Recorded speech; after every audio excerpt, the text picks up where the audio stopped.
મેઘરાજા આજે પણ ગુજરાતના કેટલાક ભાગોમાં મહેરબાન થયા છે। અમદાવાદ હોય કે પછી ભરૂચ, આ તમામ વિસ્તારો રહ્યા કે જ્યાં આજે મેઘરાજાએ એન્ટ્રી કરી છે। દાહોદ, નડિયાદ, મહીસાગર, નવસારી આ તમામ જિલ્લાઓ એવા છે કે જ્યાં આજે વરસાદી માહોલ જામ્યો છે। અમદાવાદના એરપોર્ટ સહિતના વિસ્તારોમાં પણ આજે વરસાદ વરસ્યો હતો। ભારે વરસાદના કારણે નડિયાદના નીચાણવાળા વિસ્તારોમાં પાણી ભરાયા હતા। નડિયાદનું શ્રેષ્ઠ ગરનાળું જે પાણીમાં ગરકાવ થયું।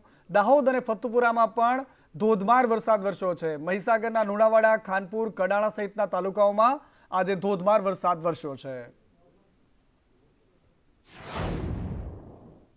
અને હવે વાત અમદાવાદની કરવી છે। અમદાવાદમાં પણ સમી સાંજે જ અમદાવાદમાં ધોધમાર વરસાદ વરસ્યો। વસ્ત્રાપુર, બોડકદેવ, સેટેલાઇટ એ તમામ વિસ્તારો રહ્યા કે જ્યાં આજે મેઘરાજાએ ધમાકેદાર એન્ટ્રી કરી।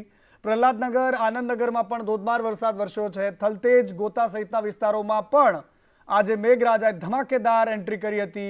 ભારે પવન સાથે વરસાદ વરસ્યો। અનેક વિસ્તારોમાં આજે વરસાદના કારણે પાણી પણ ભરાયા છે।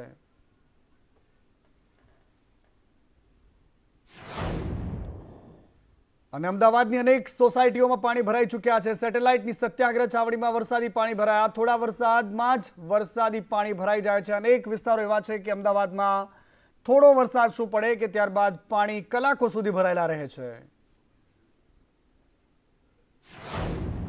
અને અમદાવાદ શહેર જ નહીં પરંતુ અમદાવાદ ગ્રામ્યમાં પણ આજે ધોધમાર વરસાદ વરસ્યો છે। વરસાદ ભર્યા બાદ પાણી ભરાયા છે। આ ગ્રામ્યની તસવીરો છે અમદાવાદના દેત્રોજની। દેત્રોજ વિઠ્ઠલપુર હાઈવે પર આજે પાણી ભરાયા છે। વાહન ચાલકોને હાલાકી પડી રહી છે પરંતુ અમદાવાદ અને તેના આસપાસના વિસ્તારોમાં આજે વરસાદ પડ્યો। ઉમેદપુરા પાટિયા પાસે હાઈવે પર પાણી ભરાયા છે। એક તરફનો માર્ગ બંધ કરી દેવામાં આવ્યો છે અને આ તસવીરો તમે જોઈ રહ્યા છો। હવે વાત ભરૂચની કરવી છે। ભરૂચના આમોદમાં પણ ફરી એકવાર વરસાદની બેટિંગ રહી। ભરૂચના આમોદ એવો વિસ્તાર છે કે જ્યાં રોજે રોજ વરસાદ પડે છે અને આજે પણ વરસાદ ધોધમાર વરસ્યો અને બજારમાં પાણી ફરી વળ્યા। તિલક જે મેદાન છે ત્યાં ઘૂંટણસમા પાણી ભરાયા હતા। મચ્છી માર્કેટ છે ત્યાં પણ વરસાદ વરસ્યો અને ખાસ કરીને ત્યાં પણ પાણી ભરાયા છે। આમોદ નગર અને તાલુકામાં આજે વરસાદી વાતાવરણ રહ્યું અને ઠેર ઠેર પાણી ભરાયા છે।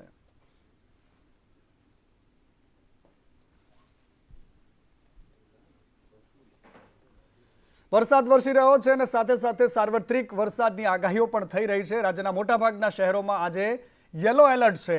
રાજ્યના અનેક શહેરો એવા છે કે જ્યાં આજે યલો એલર્ટ જાહેર કરવામાં આવ્યું છે। આવતીકાલે નવસારી અને વલસાડમાં અતિ ભારે વરસાદની આગાહી છે। સાથે જ દમણ, દાદરાનગર હવેલીમાં પણ અતિ ભારે વરસાદની આગાહી થઈ છે। આ ઉત્તર ગુજરાતની વાત કરવી છે। ઉત્તર ગુજરાતમાં પણ બનાસકાંઠા અને સાબરકાંઠામાં ભારે વરસાદની આગાહી થઈ છે। સાથે સાથે અરવલ્લી અને સાબરકાંઠામાં પણ વરસાદ વરસવાનો છે। મધ્ય ગુજરાતના વડોદરા અને આણંદમાં પણ વરસાદની આગાહી છે। સૌરાષ્ટ્રના ભાવનગરમાં વરસાદની આગાહી છે। આગામી 5 દિવસ સુધી માછીમારોને દરિયો ન ખેડવા માટે સૂચના અપાઈ છે।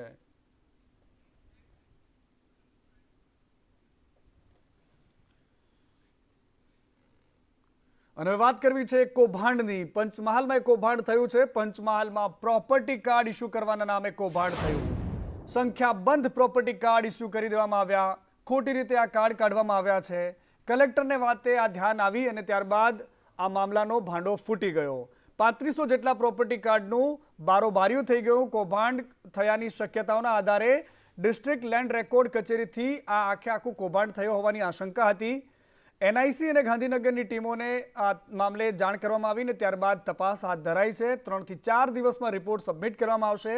કચેરીના મેન્ટેનન્સ સર્વેયરને સસ્પેન્ડ કરવામાં આવ્યા છે। રિપોર્ટ બાદ મોટા કૌભાંડ સામે આવે તેવી પણ શક્યતાઓ છે। અત્યારે તપાસ ચાલી રહી છે। થોડા સમય પહેલા એક બોગસ પ્રોપર્ટી કાર્ડ આપણે ધ્યાને આવ્યું હતું। આ પ્રકરણની તપાસ કરતા એવા બીજા પણ કાર્ડ છે કે નહીં એની પ્રાથમિક તપાસ આપણે અહીંયા કરી હતી અને પછી એની જાણ રાજ્ય કક્ષાને કરવામાં આવી હતી। એના અનુસંધાને રાજ્ય કક્ષામાંથી ટીમનું નિર્માણ કરીને અહીંયા તમામ પ્રકરણની તપાસ કરવામાં આવી છે। હાલ તપાસ ચાલી રહી છે। અગાઉનું જે પ્રોપર્ટી કાર્ડનું વિગતો આપણે સામે આવી હતી એના આધારે એક્શન લઈને કન્સર્ન મેન્ટેનન્સ સર્વેયરને સસ્પેન્ડ કરી દેવામાં આવ્યું છે। અને રાજકોટની વાત કરવી છે। હવે રાજકોટમાં પણ ખાડારાદને લઈને લોકો હાલાકીમાં છે। વરસાદી પાણી નિકાલ માટેની આડેધડ ગટર ખોલી નાખવામાં આવે છે અને જેના કારણે બાઇક લઈને જતા વૃદ્ધ ખુલ્લા ખાડાના લીધે પડ્યા છે। પાણીના કારણે ખાડો ન દેખાતા વૃદ્ધ પડ્યા હતા। ગ્રીનલેન્ડ ચોકડી પાસેનો આ વિડીયો વાયરલ થઈ રહ્યો છે કે કેવી રીતે ખાડામાં શહેરીજનો સિનિયર સિટીઝનોની કેવી હાલત થતી હશે આ દ્રશ્યો જોઈને ખબર પડી રહી છે, કારણ કે આ કાકાને ખબર નથી અને અચાનક જ ખાડો આવે છે અને ત્યારબાદ તેઓ પડી જાય છે. આ વિડીયો રાજકોટમાં વાયરલ થઈ રહ્યો છે.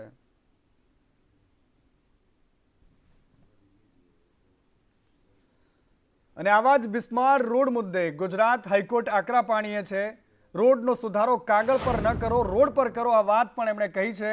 ગુજરાત હાઈકોર્ટે મનપાઓનો ઉધળો લીધો છે. મનપાની જે કામગીરી થાય છે એની સામે રોષ વ્યક્ત કરતા હાઈકોર્ટે સીધું કહી દીધું છે કે કાગળ પર કામ ન કરો. વરસાદમાં રોડની કામગીરીથી પ્રજા પરેશાન થાય છે, તેનું શું? મજબૂત રોડની વાતો, પરંતુ રોડ મજબૂત છે ખરા? આ પ્રકારની વાત પણ ગુજરાત હાઈકોર્ટે કરી છે. અત્યાર સુધીના શહેરના રોડની સ્થિતિ જણાવો, આ પ્રકારના રિપોર્ટની પણ માંગણી કરી છે. પરંતુ વારંવાર થપ્પડ ખાનારા આ તંત્રને એની આદત થઈ ગઈ છે. વારંવાર લપડાક ખાનારા તંત્રને એની આદત થઈ ગઈ છે અને કોર્ટમાં એમણે કહ્યું છે કે રસ્તા સુધારવાની કામગીરી મનપા કરી રહ્યું છે. વરસાદી પાણી ન ભરાય તે માટે વ્હાઇટ ટોપિંગ રોડ બનાવ્યા છે. રોડ તૂટે તો તાત્કાલિક સુધારવાની કામગીરી કરી રહ્યા છીએ, પણ તૂટે જ કેમ છે? સૌથી મોટી વાત એ છે કે જો અંગ્રેજોના બનાવેલા ઇમારત બ્રિજ આજે પણ હેમખેમ હોય તો તમારા બનાવેલા 4 મહિના પહેલાના રોડ કેમ તૂટી જાય છે? એક સૌથી મોટો પ્રશ્ન છે.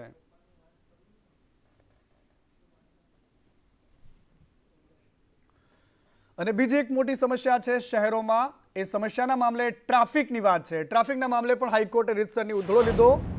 આ મામલો પણ આજે કોર્ટમાં હતો. હાઈકોર્ટમાં અરજદારે રજૂઆત કરી.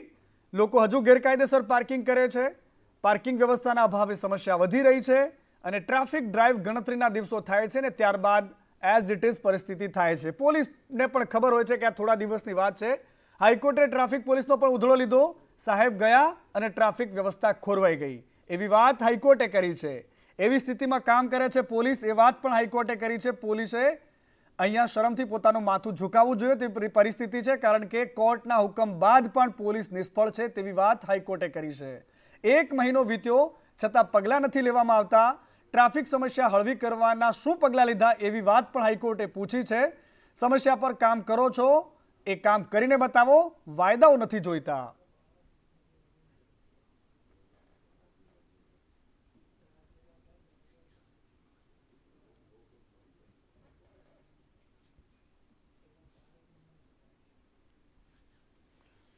અને હવે વાત દેશના અનામતની વ્યવસ્થાને લઈને વાત કરવી છે. સુપ્રીમ કોર્ટે એક મોટો નિર્ણય લીધો છે. SC/ST કોટામાં જાતિ આધારિત ભાગીદારી શક્ય છે તેવી વાત સુપ્રીમ કોર્ટે કરી છે. કોટામાં પણ અનામતની વિરુદ્ધ નથી, મતલબ જાતિઓને અલગથી હિસ્સો આપી શકાય છે એવી વાત સુપ્રીમ કોર્ટે કરી છે.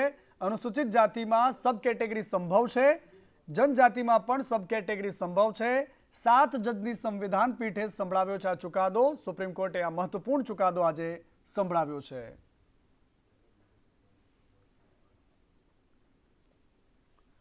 વાત જૂનાગઢની કરવી છે. જૂનાગઢમાં ટીપી સ્કીમ રદ થઈ અને ખેડૂતોમાં આનંદની લાગણી ફેલાઈ ગઈ. ઝાંઝરડા ગામની આ ટીપી હતી 5 અને 7, જેને રદ કરવામાં આવી છે.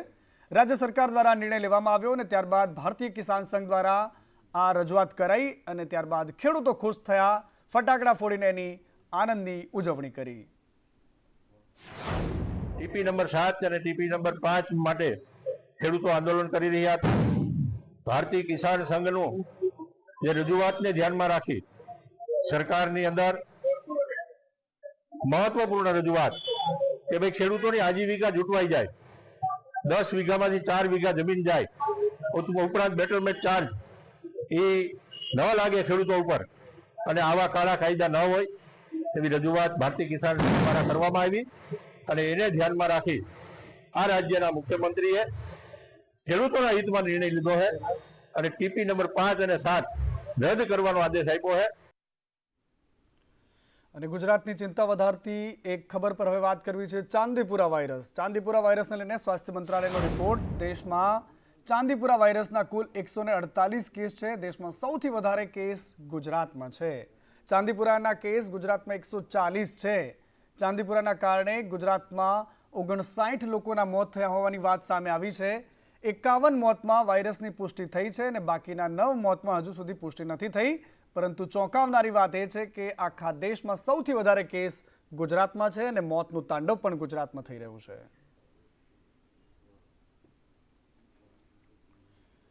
માણસોમાં જ નહીં પરંતુ પશુઓમાં પણ ધણસુધા નામનો એક વાયરસ, એક રોગ ફેલાવાનો ભય હવે લોકોને સતાવી રહ્યો છે. જસદણના રાજાવડલા જામ ગામે પશુપાલકોને ભય છે કે એમના પશુઓને આ બીમારી થઈ ગઈ હોઈ શકે છે. નાના વાસડામાં 40થી 50 પશુઓના મોત થયા છે. તાત્કાલિક પશુ ડોક્ટરો પહોંચ્યા, સ્થળ વિઝિટ કરી અને ચોમાસામાં આવો રોગ થતો હોય છે તેવી વાત પણ ડોક્ટરોએ કરી છે. 40થી 50 પશુઓ મરી ગયા છે. એ માલધારીઓને કે પશુપાલકોને વીતતી હશે કે જેમના પશુઓ ગયા છે, પરંતુ આ રોગચાળો હોય તો બહુ જ ગંભીર વાત છે. તાત્કાલિક આના માટેની વેક્સિનેશનની કામગીરી થવી જોઈએ. જિલ્લા પંચાયત સદસ્ય વાડલા દ્વારા મને મનસુખભાઈ સાકરિયા દ્વારા જાણ કરવામાં આવેલ કે રાજાવડલા જામ ગામે પશુઓમાં શંકાસ્પદ ગળસુંડા જેવા લક્ષણો જણાવતા 2 કેસ જોવા મળેલ છે. જ્યાં આજે અમે આજરોજ અમારી પશુપાલકની ટીમ સાથે રૂબરૂ મુલાકાત લેતા મુલાકાત દરમિયાન 2 પશુઓ બીમાર જણાયેલ, જે બીમાર પશુઓની સારવાર કરેલ અને બાકીના પશુઓમાં રસીકરણની કામગીરી કરવામાં આવેલ છે. આ ગામમાં આ રોગ વધારે ન પ્રસરે એના માટે તાત્કાલિક ધોરણે સરકારશ્રી દ્વારા અને અમારા દ્વારા સ્થાનિક આગેવાનો દ્વારા તાત્કાલિક ધોરણે પગલાં લેવા માટે અમે તત્પર છીએ અથવા તો પગલાં લેવા માટે અમે આવ્યા છીએ. આ દરમિયાન ઘણા બધા પશુઓને અમે રસીકરણ કરાવેલ છે. આનંદો, તમે અમદાવાદ શહેરમાં જો રહેતા હો, કારણ કે અમદાવાદ એ શહેર છે કે જેને રાજ્યની આર્થિક રાજધાની તો કહેવામાં આવે છે, પરંતુ એની વાસ્તવિકતા બહુ જ ખરાબ છે. વરસાદ બાદની પરિસ્થિતિઓ આપણે જોઈએ છે, પરંતુ પીવાના પાણી માટે અમદાવાદમાં લોકો ખોબે પાણી ભરી રહ્યા છે. આ એક દયનીય વિડીયો છે જે અમદાવાદનો છે. લાલકૃષ્ણ એપાર્ટમેન્ટનો આ વિડીયો વાયરલ થઈ રહ્યો છે.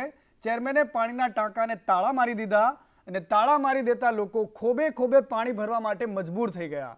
છેલ્લા 1 સપ્તાહથી આ પ્રકારની પરિસ્થિતિ છે.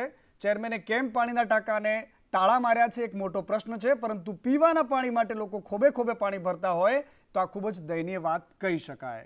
વાત કરવી છે ગુજરાતમાં શિક્ષણની સ્થિતિને લઈને, કારણ કે હવે રોજ એની કથળતી હાલત આપણે જોઈ રહ્યા છીએ. બાળકોને ભણાવવા તો કેમ ભણાવવા એક મોટો પ્રશ્ન છે, પરંતુ તંત્રના પાપે તેમનું ભાવિ અંધકારમય બન્યું છે. ખેડા, અરવલ્લી, ગીર સોમનાથ, પાટણ સહિતના જિલ્લાઓમાં શિક્ષણની સ્થિતિ પર સવાલ ઉઠ્યા છે. ગળતેશ્વર તાલુકાના મીઠાના મુવાડા પ્રાથમિક શાળામાં ગ્રામજનોએ તાળાબંધી કરી. 6 મહિના અગાઉ જે શિક્ષકને વિરોધ કરીને બદલી કરાવી હતી તે શિક્ષકને ફરી આ જ સ્કૂલમાં મુકાતા વિરોધ કર્યો. બીજી તરફ અરવલ્લીના 20થી વધારે વિદ્યાર્થીઓ ઓછા હોય તો એવી શાળાઓને તાળાબંધી કરવામાં આવી, એવી સ્કૂલોને બંધ કરવામાં આવી. 9 સ્કૂલો એવી હતી કે તેમાં વિદ્યાર્થીઓનું ભાવિ અધ્ધરતાલ થયું છે. વરસાદમાં પણ વિદ્યાર્થીઓ જીવના જોખમે સ્કૂલે જઈ રહ્યા છે.